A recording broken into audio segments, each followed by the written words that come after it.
Today on Community Connections, we're going to talk about polling and politics with Tim Tracey of the Monmouth University Polling Institute.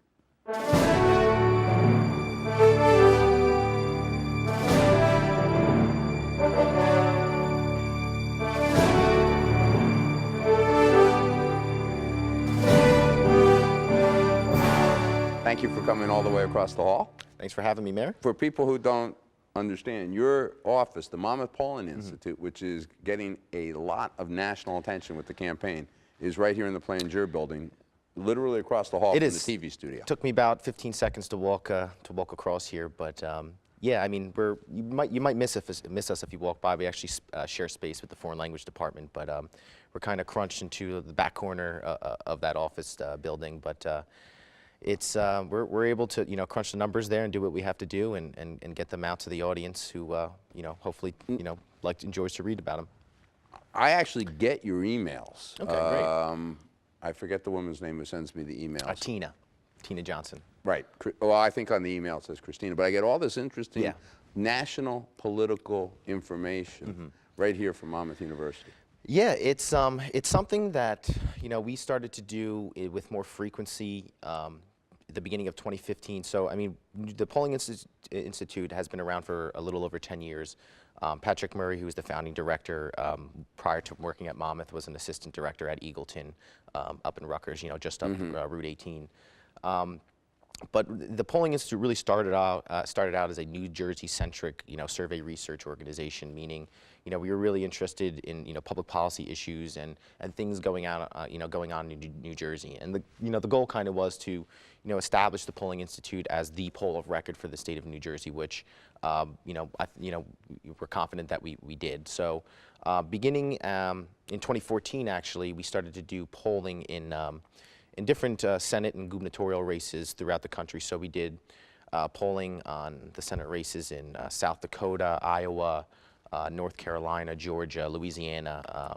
How do you, I mean, I assume you just get on the phone and you figure out what your target audience is to get accurate numbers to reflect the state. So, yeah, I mean, there is a little bit of a difference in terms of, what it really comes down to is sampling and who you're trying to find out what from. So for instance, when we're doing our normal New Jersey polls, we typically ask all New Jerseyans whether they think the state of the economy is good or whether or not their legislature or the governor is doing a good job. So what we do in that instance is we just, and it is selected at random. We just throw, our numbers are thrown into a computer system that randomly dials numbers.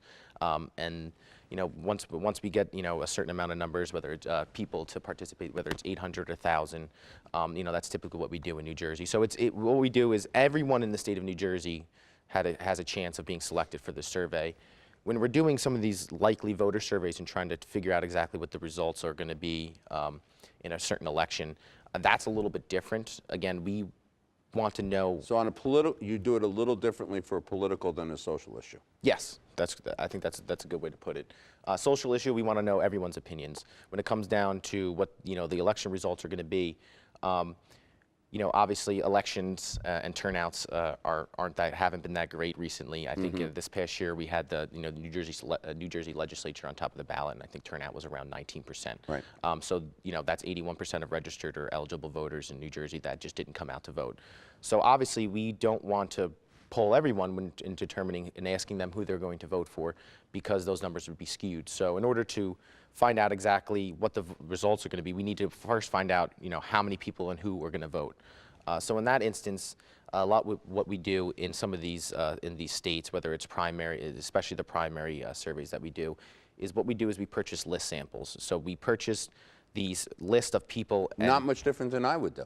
No, not much different at all. When I say me, as a candidate, I want to know who's likely to vote. Exactly, it's almost identical. So what it is as you're familiar with, what we do is we buy these lists, we look at their past voting history, because what we found in these likely voter surveys is someone's prior voting history is the best indicator of what they're likely to do in the future, whether or not they're likely to vote again. So once we establish a criteria, so for instance, some of the polls that we've been doing recently in the presidential primaries is these voters had to vote in either a 2012 or And one or two primary elections, or both the 2012 and 2008 general election, for instance. So once we get past that screening mechanism, then we move on and we ask them how likely they are to vote, whether they're certain, likely. Those people move on. People that say they aren't sure, most of the time are screened out. Are you making the phone calls, or somebody's making a live body, or is this a computer generated? Nope, live body. All of our polling that has been done this election cycle has been by a live interviewer. So we actually don't make the phone calls on the premise. We actually use a third party to make it Braun Research. So we contract them. They help us draw the sample in terms of the list. They make the phone calls and they return the data to us, which is then, which we then analyze. You and I talked earlier. I read Nate Silver, whose website is 538. Yes. Worked in 2012 for the New York Times, and called every state accurately. He had a. I mean, 2012 was a tough election. There were some polls out there. Right. I don't recall off the top of my head his exact track record with the states. I think that one he called every state accurately. But my point wasn't that he did that. It was he rates your polling very highly. He does. Nate Silver in 2014 put out a list of major polling operations throughout the country, and we received an A- grade, and we're in the top. I think it was 22 pollsters in the country. So it's nice to be recognized. So basically these ratings were based off transparency in terms of letting the public and readers know exactly how we who we're sampling, where we're sampling, how we do it, and in terms of our accuracy. Do you have a statistics or a mathematics background, or are you more of a policy? I'm actually, I'm a political. I have a political science and public policy background. So. And your degrees are from right here at Monmouth. They are. So I did both my undergraduate and my graduate work at Monmouth. And the undergrad was political science and history. And graduate was public policy. Public policy. How do you see? Do you see people like to vote for winners? Do you see polls influencing that? Well, going back to your first part, people like to vote for winners. What's an interesting phenomenon is a lot of times what pollsters will do is after they poll in a certain state and after the election happens, they'll go back and ask people who they actually voted for, and sometimes you'll see that the numbers and the margin of error are great, or the margin of difference in terms of the actual results are greater because more people want to say they voted for the winner, and they may have actually voted for the eventual loser. So that's an interesting. But in terms of polls influencing the election, I mean, you'll actually hear a lot of people make that criticism. I don't want to say a lot, but you'll hear that once in a while. TV stations won't do exit. Yeah, they won't tell you what their exit polls are telling them until after polls close. Yeah, and for good reason.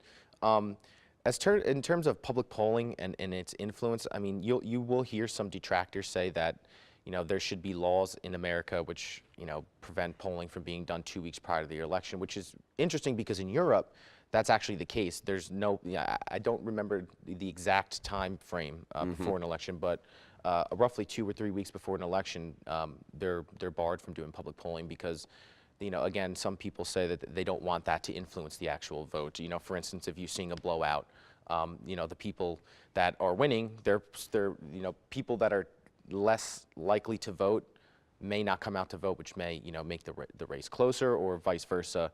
People, if it's looking to be like a blowout, the person for losing in the polls, their supporters may not come out to vote, which may widen the margin. So, fortunately, we have the First Amendment that I think still protects us against things like that. When you guys do your polling, do you ask people? I imagine you do in some cases. What issues are important to them? We do. It's something that we've included in primary polling. We've done in several states. So a lot of the times we'll include a list of issues and ask them to ask the respondents to let us know what their first and second most important issue is. So terrorism, the environment, healthcare, education, these kinds of things. Is the Supreme Court popping up on those lists yet? We didn't ask about the Supreme Court in terms of its overall importance. But we did in our last national poll asked Americans their views on some topics related to President Obama's recent appointment or nomination of Merrick Garland to the Supreme Court, and we did find some interesting findings. Like what? So, for instance, we found that a majority of Americans felt that the Senate should consider, or at least have hearings related to his nomination by the president. We actually specifically asked, respondents whether or not they thought that Senate Republicans' insistence that his nomination not be considered until after the 2016 election in November was for the good of the country, or whether or not they were just playing politics. And an overwhelming majority of Americans think that they're just playing politics with the issue. Have you done any polls to see whether that has any impact on Senate races coming up? We have not gotten to that point yet. But again, that's something that, as we, continue to do polling in primary states and nationally as well, as we come closer and closer to the general election, I mean, that's something that's going to be, on the in the front of our minds in terms of thinking of issues that matter, especially down ballot implications. I want to ask something. I've only used a pollster once, okay. and I mentioned his name is Adam Geller. Mm-hmm. He is considered I guess he mostly works for Republicans. He was local. He had no background in math and statistics, as I remember it. But doing a town like Long Branch is in many ways more difficult than doing a larger geographic area. It is. Tell me why. Basically, because you have a smaller pool of potential people to call. So first, I should start out by saying back in 2000, when response rates for polling in general survey research was around 30%. So that means out of every 100 people you call, you get 30 people to pick up the phone and they'll agree to do the survey for you. That strikes me as pretty good. It was pretty good. Now it's about 9%. Oh, as okay. People start to use cell phones and have caller ID and begin to screen their calls, it's become more difficult and more expensive to do polling. Now, the reason why that's an important issue to talk about when you're talking about doing a town like Long Branch, which in New Jersey standards is a good-sized town, has a good-sized population, but if you have 60, 70,000 residents, you have to get, if you're trying to do, get a poll with an acceptable end size with an acceptable margin of error, so something like 1,000 people from Long Branch, you have to get 1,000 out of 60,000, whereas in the United States we would get 1,000 out of 320 million. So it's just difficult to get the numbers. It's just less people to contact. Do you guys do you work for private clients, or you're just doing public policy, political campaigns? We do. We work for private clients, but the work that we do for private clients, a lot of market research. So we are a completely nonpartisan survey research organization. So we don't do any contract work or polling for any political candidate or political organization. So you wouldn't be hired out to. You're not a Democrat. You're not a Republican, and none of that. Now, are some of the outfits out there, right, and I'm someone who just finds this stuff fascinating, are clearly identified Democrat or Republican. I mean, I mentioned earlier Rasmussen, which some years has been highly accurate, has also been downgraded as being too conservative, too Republican. Do you find that as you review other pollsters, or? I don't review Rasmussen too much, but I mean, you've heard that criticism. Just one off the top of my head, on the other side is public policy polling. So, some people will make that argument as well. But in terms of ourselves being an independent, survey research organization, completely, non-political in terms of taking sides or advocating for a particular cause or party, I think you see most of the public surveys out there and the organizations that are doing this really take pride in being independent, and that's something that I think kind of they take very seriously in being independent from any But once you're hired by a candidate, then yes, you're going to have that. Yes, exactly. So, for instance, you have Joel Bennison, who's Hillary Clinton's pollster and was Barack Obama's pollster in his two presidential runs, obviously, and it doesn't make them less of an expert in their field or anything, but in terms of we want to keep our impartiality in elections and in politics. So in order for us to do that, in what we decided was the best way to do that was to make sure that we were completely independent and we didn't do polling for political candidates. Or we're going to take a break and come back for the second half of the show. Cool.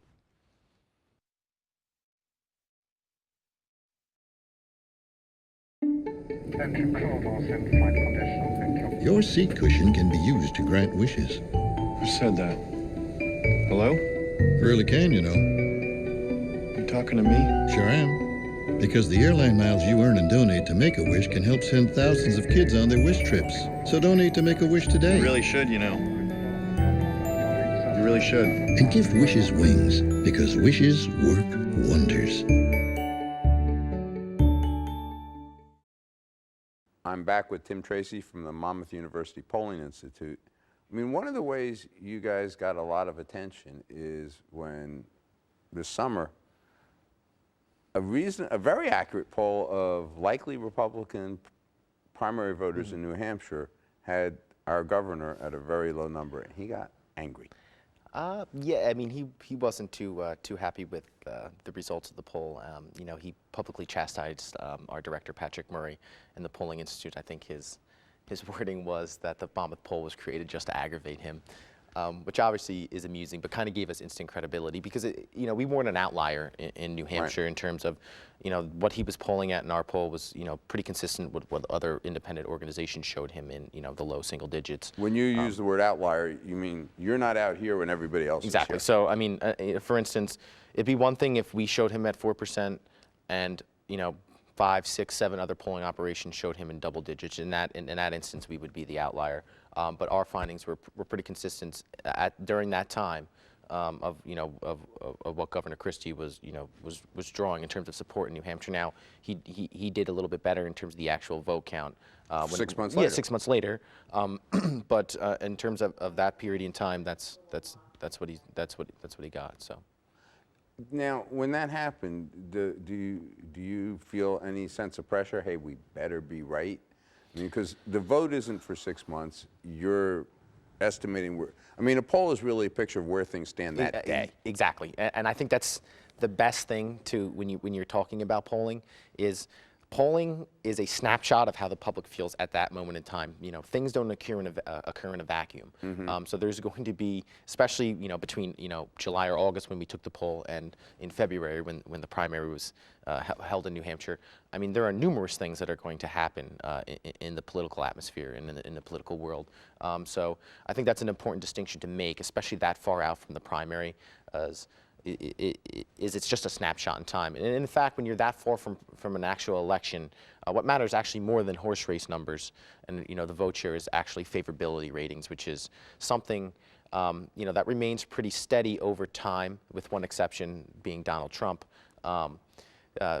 It's really hard if someone has an unfavorable opinion of someone or you. It's really hard to change their mind. The old adage goes. Unfavorable ratings.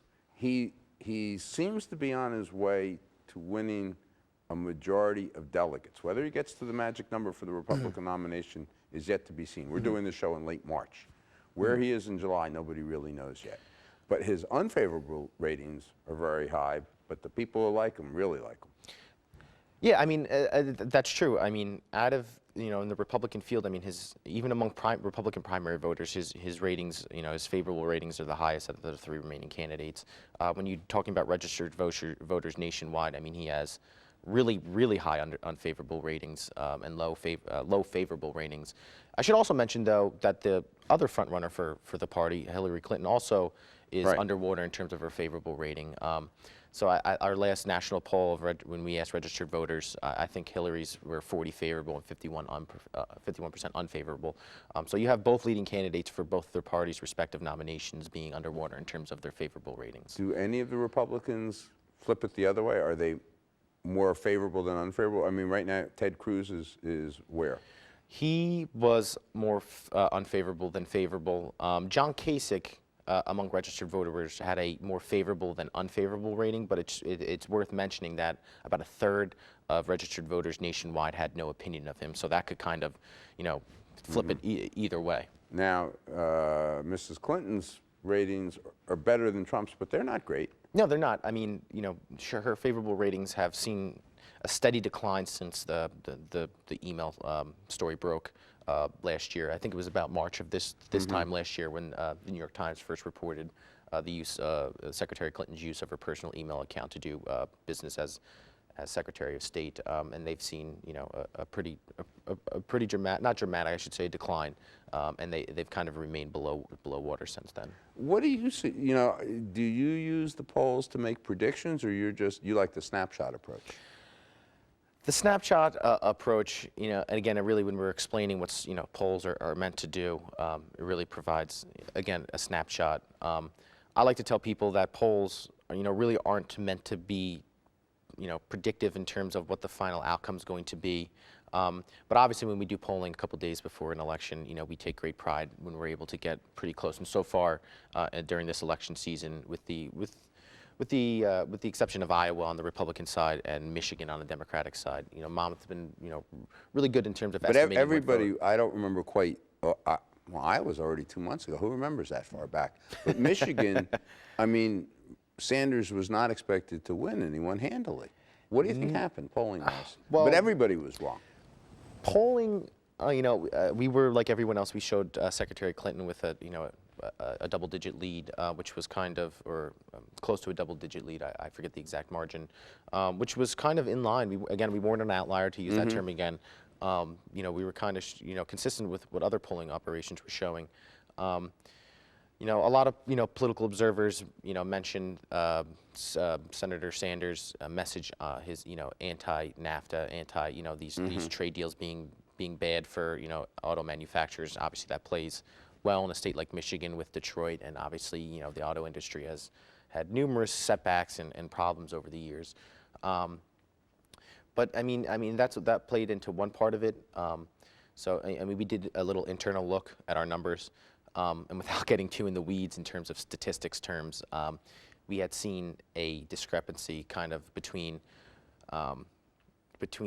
middle-aged white voters, in terms of who we contacted on a landline and who we contacted on a cell phone. There was a little bit of a skew with that, with people on the cell phone being more skewed towards Bernie Sanders and people on a landline being more skewed towards Secretary Clinton. Now, as somebody who's 7 or 8 elections, it's tough to get a hold of people the same way I used. I mean, I've seen a huge change from when I first ran for office 30 years ago to now. I mean, landlines don't work very well, and it's hard to get a hold of, get a good phone list. Me personally, I don't own. I live with 2 of my buddies. We don't have a landline in the house. We all use cell phones. Right. I haven't used a landline, with the exception of at work in 5 years, 6. Our maybe landline longer. at home never rings except for a somebody who's trying to sell me something that I don't want to talk to them. And my parents are the same way. Both my parents, my father's 60, my mother's in her early 50s. They don't use the landline either, and that's the only time it rings. They're strictly cell So phone. how do you guys? So I mean, overcome that's another problem that you know, really kind of, you know, really forced the survey research, you know, industry to kind of adapt. So now when we do polling, we don't just call landlines. We call a mix of landlines and cell phones. So sometimes it's 70-30. Sometimes it's, you know, 60-40, depending on the state and what the composition of the voter base looks like. But that's something when you're taking a poll, you figure in so Yes. that your results are accurate. When you're not calling people by a landline now, this is changing. People who are landline only or landline primarily tend to be younger. They tend to be single. Landline only? I mean, excuse me, cell phone only. Excuse me. Okay. They tend to be younger. They tend to be single. They tend to be a little bit more liberal than landline folks. And again, now that's starting to shift as more and more of the population of the country as a whole relies more and more on cell phones. But that's something that we take into account when we're doing our polling, because if you're not calling cell phones, you're missing key demographic groups, which will have an effect on the results of your survey. But from a candidate's point of view, if I get a list with phone numbers on, I mean, 3 years ago, they were mostly landlines, and I found it very hard to talk one-on-one with people that way. Yeah, I mean, if you're going to get a list with a majority of landlines, you're going to miss a lot of people. Right. You're not going to be as effective as if you got a mix of landlines and cell phones. I mean, it's just something. I mean, and again, for survey research, one of the additional implications of it is it's made doing quality survey research actually more expensive, because the federal regulations actually prevent putting cell phone numbers or calling them via auto dialer. So as I mentioned Really? earlier, I didn't know that. So as I mentioned earlier, when you're doing a survey and we're randomly selecting participants to participate in our survey, so what we do is we do RDD, which is random digit dialing sampling. So a computer, will randomly, we throw in the area code and the first 3 numbers, and then the computer randomly generates those last 4 digits of the phone number. You can't do that with a cell phone, so you actually have to manually dial a cell phone, which obviously makes it more expensive because you're actually having to, Did not type know in. Yeah, that. so That's interesting. that's one thing that, Now, that was also an issue. We're a couple months away from either convention. I don't think anybody's paying very close attention to the Democratic convention, although Bernie Sanders has run a great campaign.